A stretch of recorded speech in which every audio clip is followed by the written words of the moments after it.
He was 17 when curiosity first led him somewhere he shouldn't have gone. To most of his classmates, the internet was a place for memes, games, and music. But to him, it was a world of secrets waiting to be unlocked. He had read about something called the dark web on a Reddit thread, a hidden layer of the internet where people could buy anything. It sounded like fiction, a digital underworld that couldn't possibly exist. Yet the more he read, the more real it became. Late at night, after homework, he downloaded Tor, the browser that promised invisibility. The screen went black, the interface plain, the address bar strange and unfamiliar. He copied a .onion link from a forum post, pressed enter, and for the first time, crossed a line between the internet he knew and the one he didn't. What appeared wasn't chaos, it was order. A login page, a logo that read Silk Road. Categories listed neatly. Electronics, books, chemicals. Everything had ratings, reviews, stars. It looked like Amazon, if Amazon didn't care about the law. At first, he only explored. He clicked through listings, reading the reviews people left under coded names.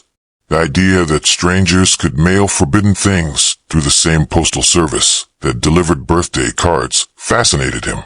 He didn't see danger. He saw ingenuity.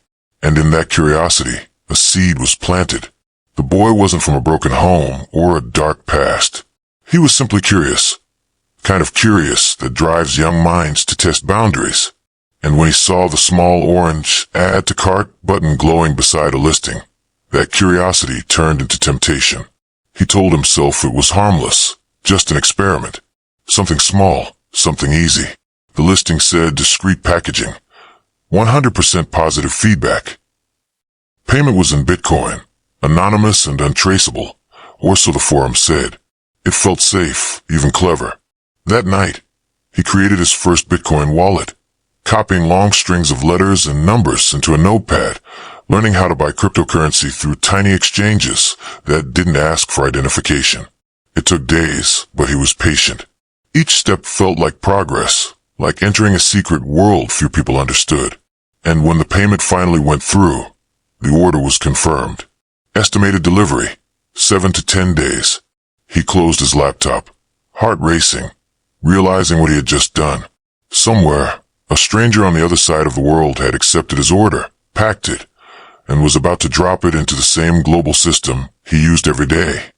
Except this time, he wasn't supposed to be part of it. The countdown had begun. The morning the package arrived, it looked ordinary, small, square, wrapped in brown paper, nothing that would draw attention. His name was printed neatly on the front. The return address, a random combination of letters and numbers. It felt unreal holding it, like holding a secret.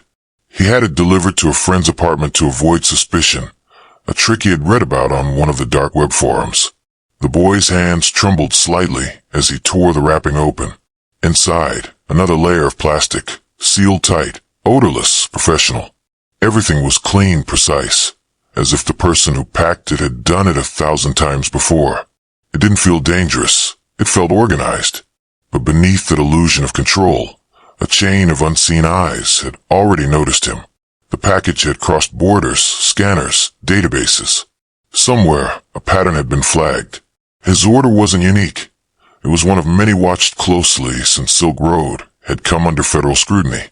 And while he sat in his room, feeling victorious, there were agents on the other side of the country marking dates, noting movements, waiting for connections to surface. The boy didn't know any of that yet. He was just staring at the item in front of him. His curiosity finally answered, and something inside him whispering that this was only the beginning. For the next few days, he felt invincible. The transaction had worked perfectly. The delivery smooth, no questions asked. He had proven to himself that the stories were real, that people really could buy things the world considered impossible to get. He went back to the Silk Road, scrolling through listings with a new sense of confidence. What began as curiosity was turning into a habit, an obsession masked as exploration. Each time he logged in, the site greeted him with new temptations. Vendors advertised their reliability like professionals, with customer service better than most legal shops. Fast shipping, stealth guaranteed, tested and verified. Every review read like a secret conversation between ghosts. But what he didn't realize was that the Silk Road he was visiting wasn't the same one that had made headlines years before.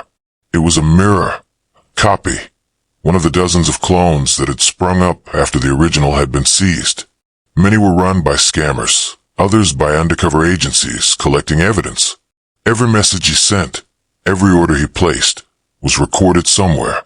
He thought he was hiding behind encryption, but his own digital fingerprints, tiny mistakes in timing, phrasing, and Bitcoin transfers were slowly giving him away. The thrill began to mix with paranoia.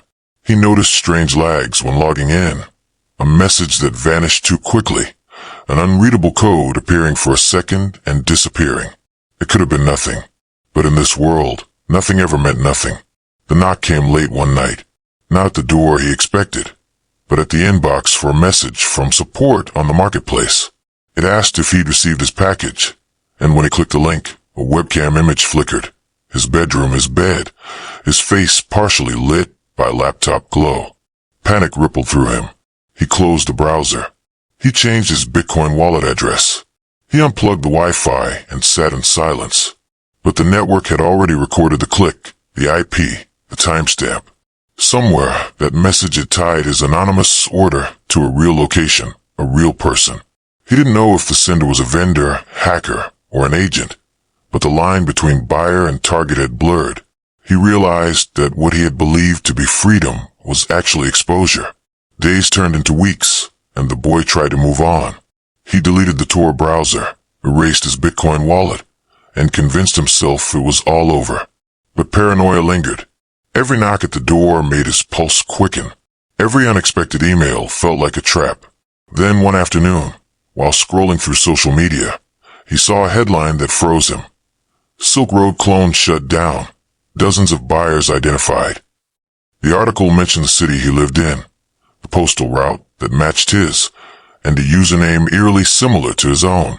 His stomach dropped. He read the paragraph over and over, unable to breathe.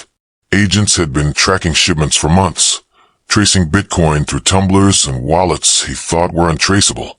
They didn't need his name. They already had his pattern. That night, he wiped his drives, smashed his SIM card, and stayed awake until morning. The thrill that once felt electric now turned cold and heavy. Somewhere out there, files with his messages, timestamps, and orders existed. Somewhere, his curiosity had become evidence. He tried to convince himself they wouldn't bother with someone like him. A single buyer, small quantity, first offense. He wasn't a criminal. He was just a kid who got curious. That's what he told himself, again and again. But the fear never really left. Weeks later, it happened quietly. Early morning, before sunrise. A soft but firm knock at the door. His mother answered first, confused by the men in plain clothes flashing badges. They spoke politely, asked for him by name, and within minutes, the house filled with the low hum of radios and the rustle of gloves searching drawers. He stood frozen, watching them lift his laptop, his phone, a few small packages he had hidden months ago and forgotten. There was no shouting, no drama, just the sound of paperwork being read aloud and the weight of reality settling in. They weren't here because of what he had bought. They were here because of the path he had taken to buy it. The networks, the wallets, the digital footprints that tied him to something much larger than he understood. On the ride to the station, the world outside looked the same, calm, quiet, unaware. But for him, everything had changed. The digital shadows he once explored for fun had reached out and pulled him into the light. At the station, the interrogation was methodical, quiet, and relentless. Agents asked about his accounts, his transactions, the addresses he had used, and the websites he had visited. Every answer he gave seemed to confirm what they already knew. He realized then that anonymity online was fragile. Curiosity left traces, and even a single misstep could be enough to unravel a person. He wasn't being accused of being a mastermind. He was just a node in a much larger network, but that was enough. The weight of the investigation settled on him, heavier than he had imagined, and for the first time, he understood the scale of the digital world he had stumbled into. What had felt like harmless experimentation was now a lesson carved in stark reality. He would carry it forever. The consequences were not just legal, they were personal. He faced juvenile court proceedings, mandatory counseling, and probation. Friends whispered behind his back. His parents struggled to reconcile the child they knew with the one who had wandered so far into the digital shadows. School became awkward. Every computer login a reminder of how easily curiosity could turn into exposure. Yet, beyond the immediate punishment, the experience left a deeper mark. He learned that the dark web was not a playground but a mirror, reflecting both human ambition and human error. He saw how the systems built to protect anonymity could be traced, how technology could empower and punish at the same time, and how every action online had consequences in the real world. Over time, he tried to move forward, studying technology with a new respect for its power, understanding that knowledge carried responsibility. The boy who had once clicked add to cart out of curiosity now understood the hidden cost of invisible choices. Years later, the story of that single purchase still echoes quietly across the dark web and the wider internet. It became a cautionary tale whispered in forums, cited in articles, and shared in documentaries. A reminder that the digital world is never as private as it seems. The boy grew up, carrying the memory like a shadow, understanding that curiosity without caution can have consequences far beyond what one imagines. For investigators, his case was one of many that revealed the vulnerabilities of dark web users and the reach of modern digital forensics. For parents and educators, it was a story about the importance of guidance, awareness, and conversations about technology and ethics. And for those still drawn to hidden corners of the internet, it served as a silent warning. Anonymity is a fragile illusion, and every action leaves a trace.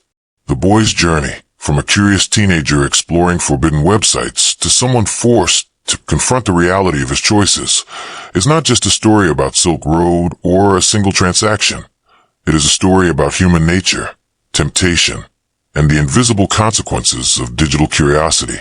Even now, as the dark web evolves, his experience remains a testament to the truth that in the shadows of the internet, freedom and danger often walk hand in hand.